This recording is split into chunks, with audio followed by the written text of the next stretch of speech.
My name is Amanda Parker. I'm married to an amazing man named Mark, and we have a little girl, Lily, who's the light of our lives.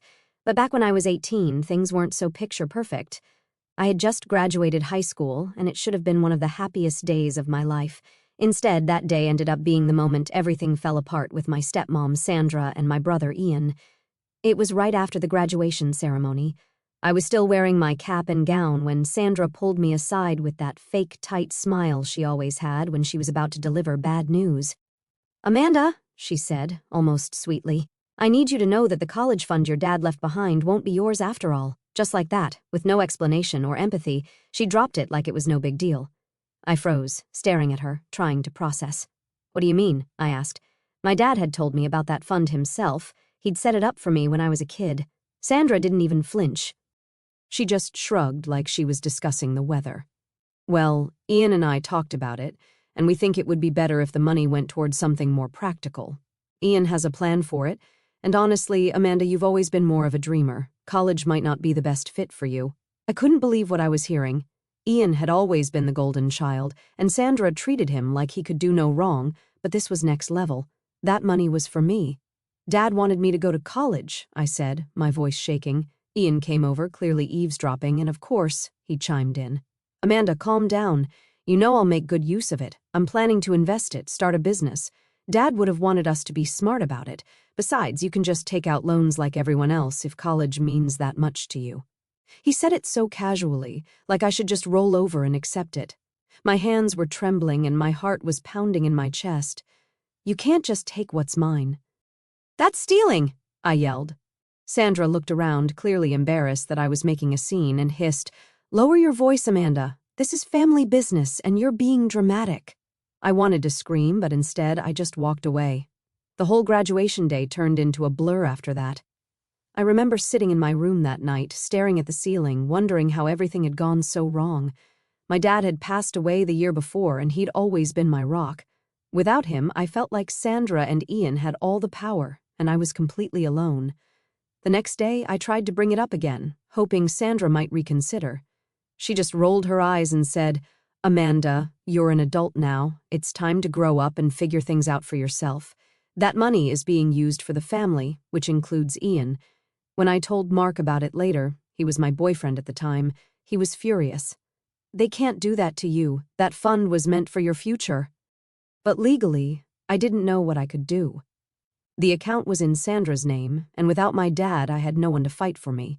Mark offered to help me figure it out, but I told him to let it go. I didn't want to fight a losing battle and make things even worse. So, I let it go, or at least I pretended to.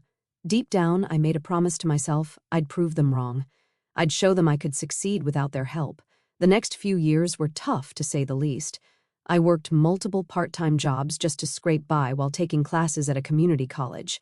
I couldn't afford to go to a 4-year university right away, but I was determined to finish my degree, even if it took twice as long.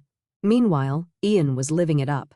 He'd started some business that was really just a fancy way of saying he was blowing through the money. Sandra bragged about him constantly, saying things like, "Your brother is so ambitious. You should learn from him." It made me sick. Mark stuck by me through all of it. He encouraged me to keep going, even when I felt like giving up. By the time I transferred to a university, we were engaged. I remember Sandra's reaction when she found out. "Are you sure you're ready for marriage, Amanda? It's a big responsibility, and you're still figuring out your life," she said with that same condescending tone she always used, as if I was some clueless kid. Ian, of course, chimed in with, "Yeah, maybe you should focus on your career, if you can even call it that." I wanted to snap back, but I just smiled and said, "Don't worry about me. I'm doing just fine. Those years in university were some of the hardest of my life. I was constantly juggling work, classes, and trying to keep my head above water. Most days, I barely had time to eat a proper meal. I worked evenings at a coffee shop and weekends at a bookstore, and in between shifts, I crammed in studying wherever I could. It felt like I was living on autopilot, just grinding day after day. There were nights I'd cry in frustration, wondering if it was even worth it. But every time I thought about quitting, I'd hear my dad's voice in my head, reminding me why I started in the first place. That fund might have been stolen from me, but they couldn't take away my determination. It wasn't just the financial strain that made it hard, it was the emotional weight of feeling completely unsupported by my own family. Sandra and Ian never checked in on me, not once. In fact, they acted like I didn't exist. Sandra was still throwing her little house parties bragging about Ian and his big plans while I was eating instant noodles and scraping together rent. I'll never forget the time I ran into Ian at the grocery store. He was picking up expensive steaks, and I had a basket with canned soup and some store-brand bread. He looked at me, smirked, and said, "Still doing that whole struggling student thing, huh? You could have had it easier if you just played your cards right." I didn't respond. I couldn't trust myself to speak without blowing up. By my second year, things started to shift a little. I managed to land a paid internship with a local marketing firm, which felt like a lifeline. The pay wasn't much, but it was enough to let me cut back on one of my part-time jobs. Plus, it gave me real-world experience, and for the first time, I started to feel like I was building something for my future. But even then, it wasn't easy. My days were a blur of early morning classes, afternoons at the internship, and nights spent studying or working shifts at the coffee shop. My social life was non-existent, and I was constantly exhausted. One of the lowest points came when my laptop died a week before finals. I didn't have the money to replace it, so I borrowed an old one from a friend. It was so slow that just opening a document took forever. I remember sitting in the campus library at midnight, trying to finish a paper that was due the next day, and just breaking down. I wanted to scream at the unfairness of it all, but then I thought about Sandra and Ian, how they'd probably laugh if they saw me struggling, and that gave me the push I needed to keep going. I wasn't going to let them win. It wasn't just the lack of support from Sandra and Ian, it was the way they'd go out of their way to humiliate me, especially in front of others. There was one Thanksgiving dinner I'll never forget. I had just started college and hadn't planned on going, but Mark convinced me to show up for appearances. I should have trusted my gut and stayed home. Sandra was hosting, and the table was packed with her friends and a few of Ian's business contacts. Everything was going smoothly until Ian decided to open his mouth. "So, Amanda," he said loudly, smirking as he leaned back in his chair, "how's that glamorous student life treating you? Still making lattes and scraping by?" A few of the guests chuckled nervously, probably unsure if he was joking. I felt my cheeks burn, but before I could respond, Sandra chimed in. "Ian, don't be mean," she said in that fake, syrupy tone she always used when she wanted to sound magnanimous. "Amanda is doing the best she can. Not everyone is cut out for success right away." The way she said it, with that little pause before doing the best she can, made it clear what she really thought. Mark was my anchor during those years. No matter how bad things got, he was always there to remind me why I was pushing through. I'd come home from a late shift or the library, completely drained, and he'd have dinner waiting for me, even if it was just grilled cheese or leftovers. There was one night in particular that sticks with me. I had just failed an important exam, and it felt like everything was falling apart. I came home, dropped my bag on the floor, and just started crying right there in the doorway. Mark didn't ask what was wrong right away. He just hugged me and let me cry until I could talk. When I finally got the words out, he said, "Amanda, this one test doesn't define you. You're doing something so many people would have given up on by now. You're allowed to stumble, but you're not going to fall. You're stronger than this." Then he made me hot chocolate and sat with me until I felt like myself again. It wasn't just his words, it was the way he believed in me, even when I couldn't believe in myself. Knowing he had my back made all the difference. By the time I graduated, I felt like I'd climbed a mountain.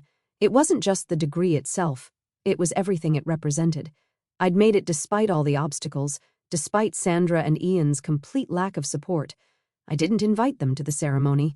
Mark and a few close friends were there, cheering me on as I crossed the stage. I remember thinking, they don't get to take this moment away from me. It was one of the proudest days of my life. Not long after graduation, I landed a job at a mid-sized marketing firm. It wasn't glamorous, but it paid well, and for the first time, I could breathe a little. Mark and I got married the following year, and not long after that, we found out I was pregnant with Lily. It felt like everything was finally coming together. Sandra and Ian? I didn't hear from them. It was like I didn't exist to them. Climbing the career ladder wasn't easy, but it felt like a natural continuation of the grit I'd built during college. I started at the bottom, managing small accounts no one else wanted.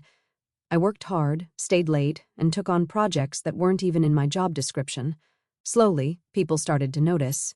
My manager once pulled me aside after a big presentation and said, "Amanda, the way you handled that client, it's like you've been doing this for years. You've got a real talent for connecting with people."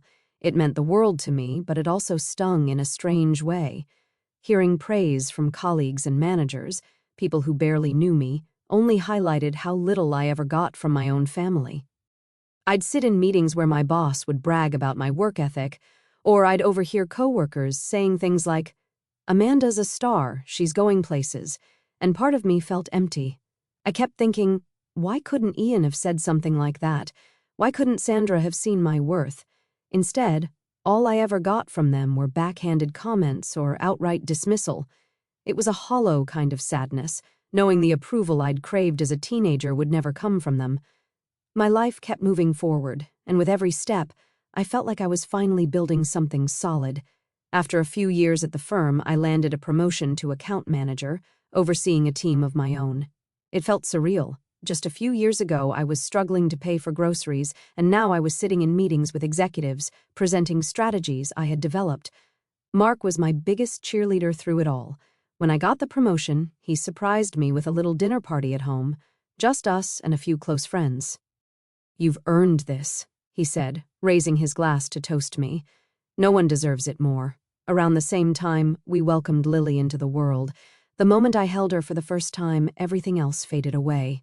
I remember looking at her tiny face and thinking, "I'm going to make sure you always feel loved and supported, no matter what." Being a mom added a whole new layer of joy and purpose to my life. But while my world was brightening, Sandra and Ian's was starting to crumble. Ian's big plans had fallen apart, his business tanked, and Sandra, who had always prided herself on her social status, suddenly seemed less confident. The whispers started to spread. They were struggling financially, and Ian was back living at home with Sandra. I'll never forget the day I ran into Ian and Sandra at the grocery store. It had been years since I'd seen either of them, and honestly, I wasn't prepared for how different they looked. I was in the organic aisle, picking out some fancy cheese for a dinner Mark and I were hosting. Lily was in the cart, babbling about something, when I turned the corner and almost bumped into them. Ian was pushing a cart with just a few items, mostly canned food and a bag of rice, and Sandra was trailing behind him, looking worn out and older than I'd ever seen her. "Amanda," Sandra said, her voice a mix of shock and awkwardness. Ian glanced up, and his expression hardened when he saw me. I didn't know what to say at first. I was standing there with my cart full of high-end groceries, Lily giggling in her seat while they looked like they were barely scraping by. Sandra tried to muster up her usual fake smile. "You're looking well," she said, her eyes darting to my cart. Ian just grunted, clearly too proud to say anything. "Yeah, things have been good," I replied casually, not wanting to rub it in but unable to hide the satisfaction I felt. It was a stark contrast from the last time we'd crossed paths at a grocery store, when I was the one struggling, and Ian was flaunting his success. After that run-in, things changed. Suddenly, Sandra and Ian were trying to get back into my life. It started with small things, Sandra calling to check in or sending me awkward messages on social media.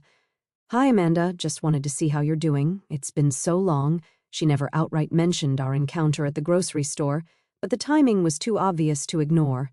Ian wasn't as subtle. He sent me a text not long after. "Hey, sis, we should catch up sometime. I've got some ideas I'd love to run by you." At first, I ignored them. I didn't trust their intentions, and honestly, I was still too bitter to entertain the idea of reconnecting. But they didn't stop. Sandra started calling Mark under the guise of being a concerned stepmom, asking about Lily and how we were doing. Mark, being the kind-hearted person he is, told me maybe they're trying to make amends. I wasn't so sure. It felt less like genuine interest and more like they'd seen how well I was doing and wanted to latch on. Part of me wanted to confront them outright, but another part was curious to see how far they'd take it.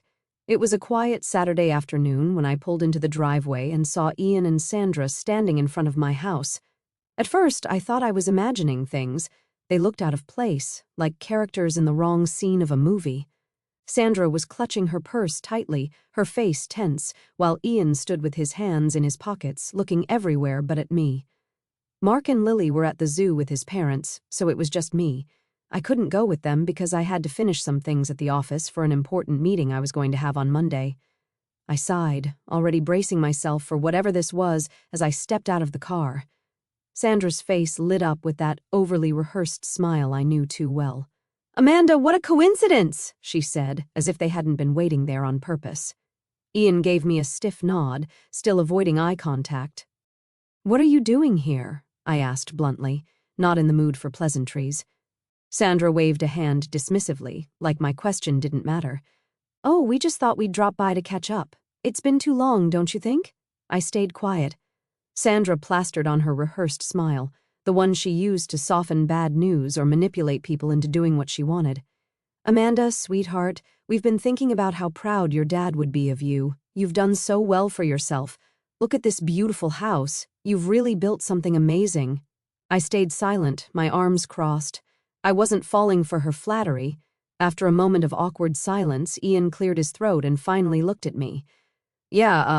What Sandra's saying is, we've hit a bit of a rough patch. Things haven't been easy, you know." "Rough patch?" I asked, narrowing my eyes. "What does that mean, exactly?" Sandra looked at Ian as if he had jumped into it too fast.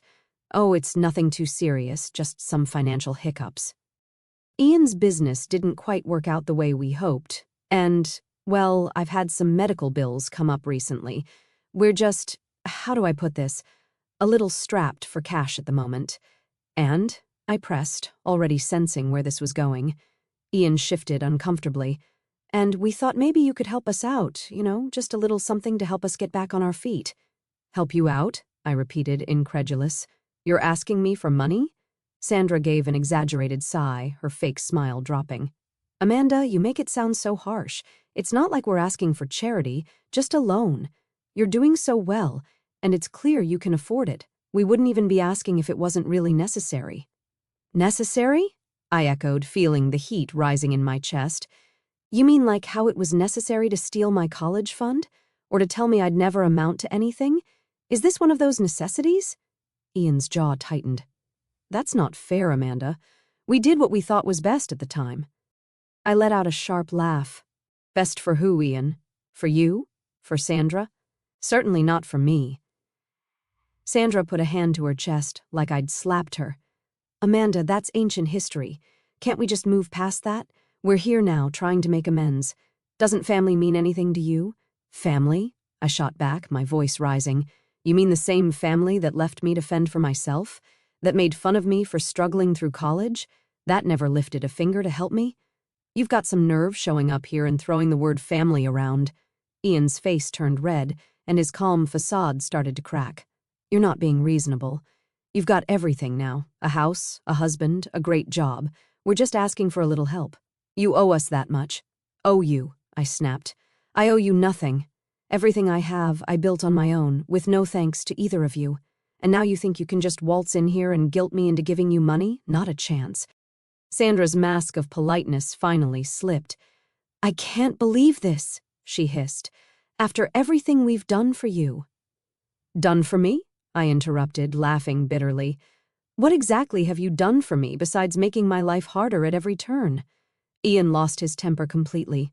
"You're a selfish, ungrateful brat. We gave you a roof over your head, and this is how you repay us?" I stared at them, stunned by their audacity. "Get off my property," I said, my voice cold. "I'm done with this conversation." Sandra's eyes narrowed, and she leaned in, her voice dripping with venom. "You'll regret this, Amanda. One day, you'll need us, and we won't be there." I stepped back, opening the door to my house. "Good. I've been doing just fine without you." As I stepped toward the door, Sandra let out a bitter laugh. "Fine, Amanda. Stay on your high horse. But don't forget where you came from. You're nothing without that fancy degree, and we're the ones who made sure you had a roof over your head to even get that far." Ian chimed in, his voice dripping with spite. "You think you're so much better than us now, don't you? With your perfect little family and your nice house. Don't get too comfortable, Amanda. Life has a way of knocking people like you down a peg." I stopped in my tracks, turning to face them one last time. "You're right, life does have a way of knocking people down. You should know, you're living proof." With that, I stepped inside, closing the door firmly behind me. Even from inside, I could hear Sandra muttering angrily as they walked away. Ungrateful. After everything we've done for her, she'll come crawling back one day. But as their voices faded, all I felt was relief. For the first time in years, I truly understood the power of closing a door, literally and figuratively, and this one, I knew, would stay closed. About a year later, Mark and I took Lily to an amusement park. It was a beautiful day, blue skies, laughter everywhere, and the smell of popcorn in the air. Lily was ecstatic, pointing at every ride and begging to go on the roller coasters. We were making our way toward the food stalls when I saw him, Ian. He was coming out of a public restroom, wearing a faded park uniform and holding a mop and bucket. For a moment, he didn't see us. His head was down and he looked exhausted, his shoulders slumped. But then as we got closer, he glanced up and froze. Our eyes met, and in that instant, I could see the recognition and the shame on his face. Before I could say anything, he turned on his heel and walked away, pushing the mop bucket in front of him as fast as he could. His posture was stiff, like he was trying to hold on to some shred of pride. I just stood there, watching him disappear into the crowd. Mark noticed my pause and looked at me. "Everything okay?" he asked. I nodded slowly, forcing a smile for Lily's sake. "Yeah, let's go find that cotton candy stand." As we left the park that day, I couldn't stop thinking about Ian.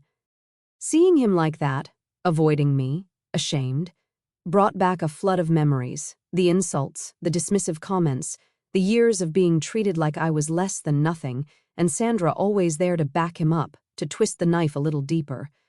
For so long I'd carried the weight of their words, letting them make me feel small. But now it felt different. I looked at Mark, holding Lily's hand as she chattered about her favorite rides, and I smiled. This was my life now. A loving husband, a bright, beautiful daughter, a career I'd worked so hard to build. Everything I'd achieved, I'd done without them. And the best part? I didn't need their validation anymore. They'd spent years trying to tear me down, but here I was, happy, successful, and surrounded by people who truly loved me. I thought about how Sandra and Ian's lives had unraveled, and for a moment I felt a flicker of pity. But it didn't last long. They'd made their choices, and they were living the consequences. I'd spent enough time mourning the family I wished I had. Now I was focused on the family I'd built, the one that mattered. As we walked to the car, Lily tugged on my arm, pulling me into her excitement about the day. I smiled down at her, feeling nothing but gratitude for the life I had now.